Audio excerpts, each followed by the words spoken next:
안녕하세요. 매일 교과 나눔에 오신 모든 성도님들을 진심으로 환영합니다. 오늘은 7월 16일 수요일 할례 받지 않은 입술이라는 제목으로 함께 말씀을 보겠습니다. 기도하고 시작하겠습니다. 하늘에 계신 아버지 하나님, 저희를 사랑하여 주시니 감사합니다. 오늘도 그 하늘의 아름다움을 우리의 삶에 경험하고 누릴 수 있도록 도와주시옵소서. 다시 말씀을 펼칩니다. 인도하여 주시옵소서. 사랑 많으신 예수 그리스도의 이름으로 기도드리옵나이다. 아멘. 오늘 본문은 출애굽기 6장 9절에서 13절에 기초하고 있죠. 이 내용은 하나님께서 모세에게 강력한 증거들을 주신 이후에 이것에 대한 모세의 반응을 다루고 있습니다. 모세는 하나님의 귀한 약속들을 받았고 분명 마음의 용기를 얻었을 것입니다. 우리도 말씀으로 뜨거워지는 경험을 할 때가 있죠. 그러나 용기를 갖고 현실을 향하여 나아가지만 우리 앞에 펼쳐지는 현실은 우리의 바램과 기대만큼 그러한 모습으로 꼴지어지지 않을 때가 많다는 것입니다.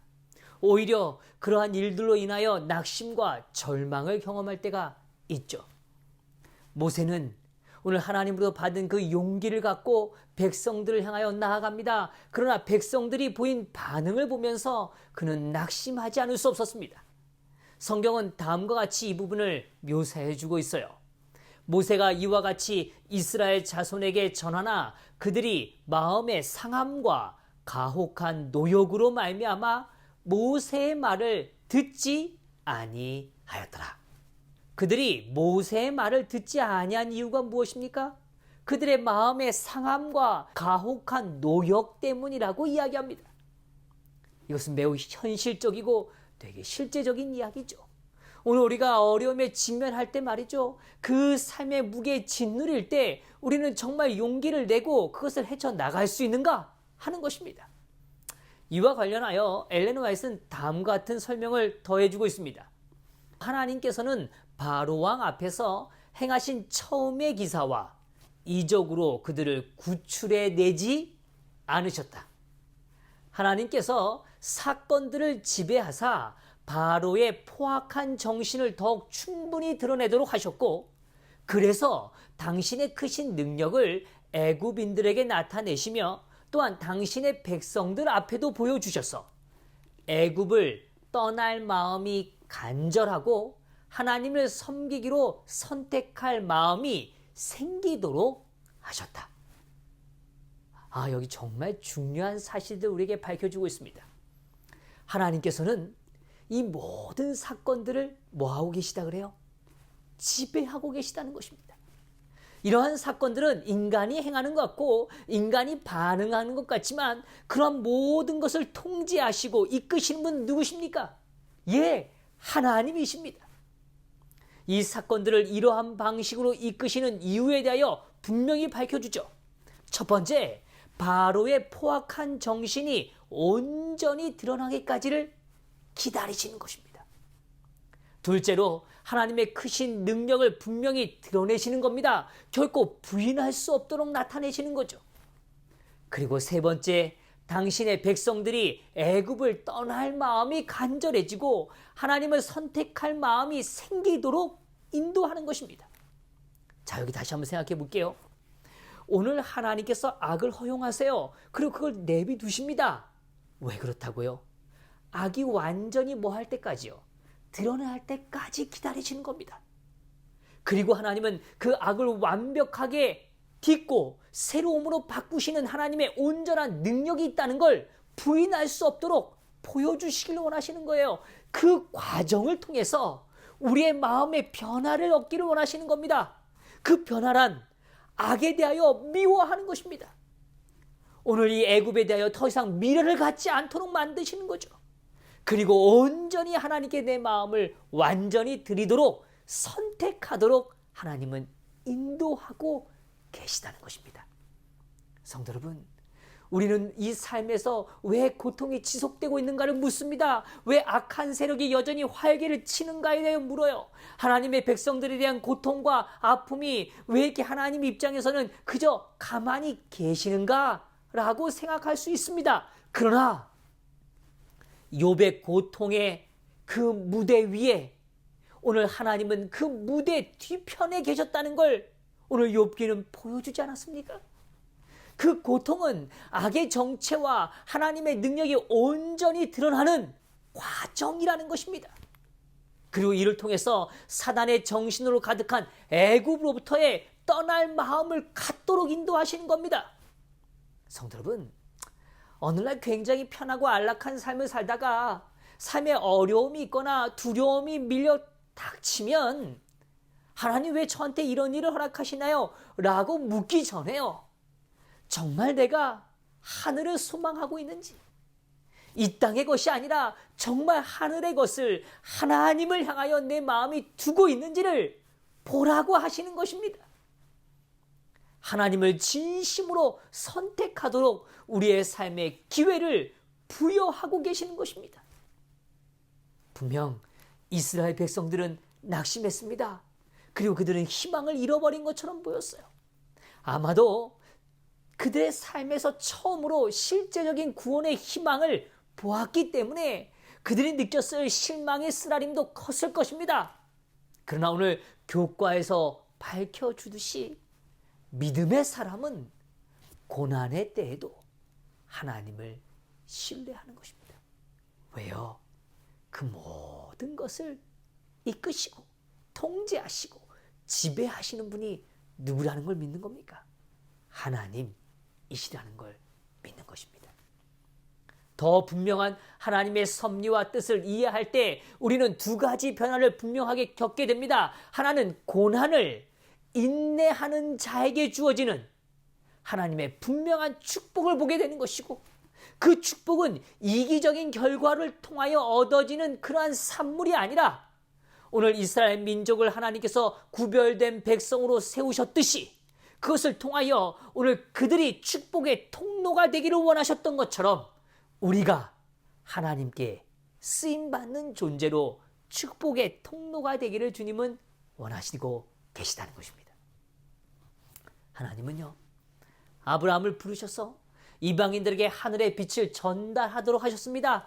그리고 큰 민족을 이루고 복을 얻어 참되게 하리라고 말씀하셨어요. 그런데 그 이유는 무엇인가? 복의 근원이 되는 것이라고 이야기합니다.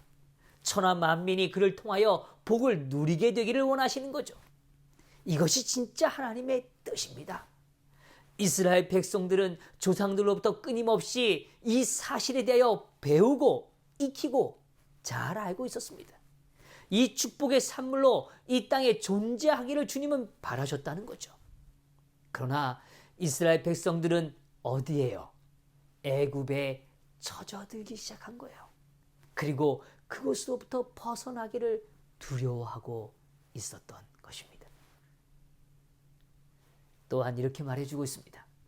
히브리인들은 아무런 신앙의 시련이나 실제적 고통과 어려움 없이 자유를 얻기를 기대해왔다. 많은 사람은 낯선 땅으로 이주하는 데 따르는 고난을 당하기보다는 차라리 노예 상태로 머물러 있는 것을 만족하게 여겼다. 그들이 지금 안주하고 있는 것, 그들이 더 만족히 여기는 것이 무엇인가를 우리를 살피라고 오늘 말씀해 주시는 겁니다. 성도 여러분, 오늘 우리의 상태는 어떻습니까? 그저 안주하고 이 상태에 머물러 있기를 원하십니까?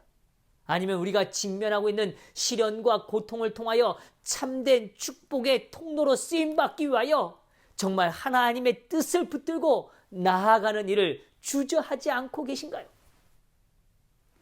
이제 주님은 다시금 모세에게 말씀하셨어요.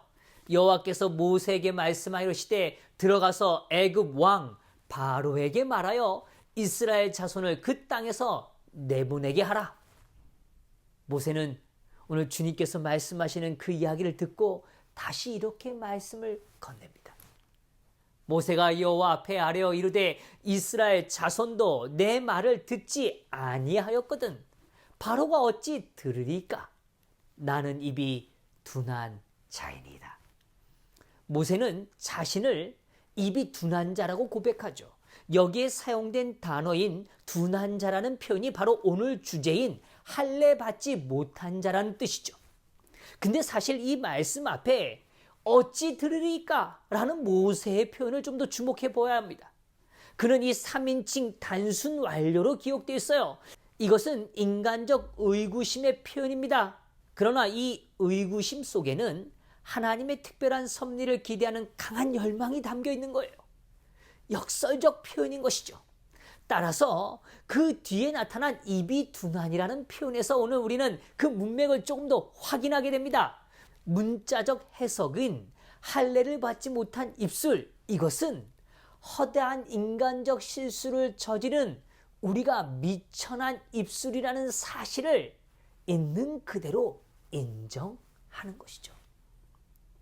그러니까요, 모세는 자기의 낙심된 마음을 바라보면서 자기의 부족한 입술을 바라보는 겁니다. 자기의 무능한 입술을 고백하는 거예요. 하나님이 하실 수 없다고는 말할 수 없어요. 왜요? 모세는 이미 수많은 역사를 경험했기 때문에 그 이야기는 할 수는 없어요. 그러나 오늘 나의 부족함으로 오늘 이 일들이 이루어지지 않을 것에 대한 두려움, 그리고 그 한계 앞에 그는 서 있는 것입니다. 다시 말하면 자신의 마음이 오늘 이렇게밖에 표현할 수 없는 그런 연약한 입술의 모습을 실제적으로 진실되게 하나님 앞에 고백하고 있는 것입니다. 성도 여러분, 이게 진짜 우리가 가져야 될 아름다움의 모습입니다. 우리의 마음이 무너지고 지칠 때가 있죠. 그래서 오늘 입술이 정말 하나님의 뜻에 대하여 전폭적으로 믿고, 하나님 저는 진짜 믿습니다, 어떤 경우도 주저하지 않습니다, 제가 가죠, 당연히 가야죠 라고 말해야 될 제 입술이 그렇게 말하지 못하고 지침에 의하여 오늘 그렇게 고백 못하는 한계를 모세는 진실되게 주님 앞에 내어 맡기고 있는 것입니다. 무능한 자가 어찌 바로 앞에 서겠느냐는 이 탄식과 깊은 좌절감의 표현이 여기에 있는 것입니다. 성도 여러분, 우리도 그럴 때 있어요. 우리의 마음이 낙심되어질 때 약속이 분명히 있고 하나님의 임재에 대하여 부인할 수 없지만 이럴 수 없을 정도로 지치게 느껴지는 때가 있다는 것입니다. 그러나 성도 여러분, 기억하십시오. 그 모든 역사를 통제하시고 지배하시는 분은 누구시라고요? 예, 우리를 이끄시는 하나님이십니다. 결국 출애굽 사건은 지극히 약한 자를 들어서 강한 자를 부끄럽게 하시는 철저한 하나님의 주도성과 크신 능력의 사건이라는 걸 우리 앞에 다시 한번 보여주는 것입니다. 오늘 모세의 참된 고백과 자기 존재에 대한 의식은 결국 절대자이신 하나님께로 향하고 있는 철저한 인간적 모습이라는 것입니다. 오늘 우리가 잘 아는 시편의 말씀을 읽어드려요. 내가 항상 주와 함께하니 주께서 내 오른손을 붙드셨나이다. 주의 교훈으로 나를 인도하시니 후에는 영광으로 나를 영접하시리니 하늘에서는 주 외에 누가 내게 있으리요. 땅에서는 주밖에 내가 사모할 리가 없나이다. 내 육체와 마음은 쇠약하나 하나님은 내 마음의 반석이시오 영원한 분기시라. 무릇 주를 멀리하는 자는 망하리니 음녀같이 주를 떠난 자를 주께서 다 멸하셨나이다. 하나님께 가까이 함이 내게 복이라. 내가 주 여호와를 나의 피난처로 삼아 주의 모든 행적을 전파하리이다. 우리 삶의 참된 소망은 무엇입니까? 주밖에 내가 사모할 리 없나이다. 우리는 그 무엇으로 감당할 수 없고 해결할 수 없는 한계적 고백이 있을 때가 있습니다. 그러나 기억하십시오. 그때 우리는 하나님을 더 가까이 해야 합니다. 하나님께서는 우리의 삶의 평화와 하늘의 위로로 우리를 이끌어 주실 것입니다. 그리고 우리의 삶의 어려움을 헤쳐나갈 수 있도록 능력을 더해 주실 것입니다. 우리의 입술은 무능해요. 여전히 한계를 말할 수밖에 없는 그런 연약한 존재입니다. 그러나 우리의 입술에 하나님의 말씀을 담으십시다.